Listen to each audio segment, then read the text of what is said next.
یکم ذی الحجہ کے بعد ناخن اور بال کاٹنا. ذی الحجہ کے پہلے 10 دنوں میں بال اور ناخن نہ کاٹنے کی شرعی حیثیت کیا ہے؟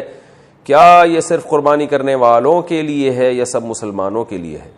نیز اگر کسی کی حجامت زیادہ بگڑی ہوئی ہو تو کیا وہ ان دنوں میں بال بنوا سکتا ہے؟ رحیم داد 4 سدہ سے.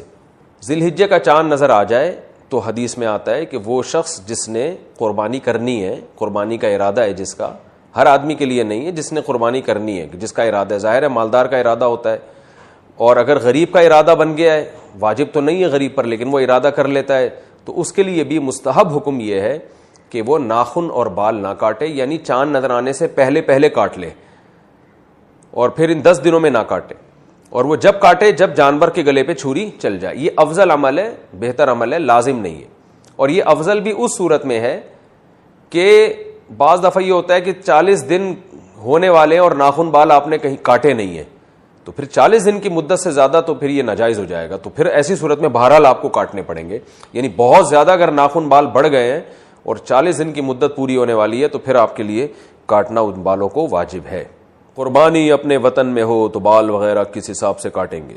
بیٹا لندن میں رہتا ہے اور قربانی کراچی میں ہوتی ہے, کیا وہ اپنے بال وغیرہ کراچی کے حساب سے قربانی کے بعد کاٹے گا؟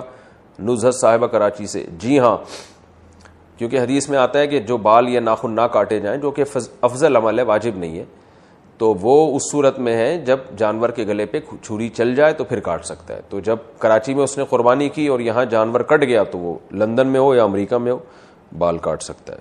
قربانی کی عبادت کا آغاز کب ہوا؟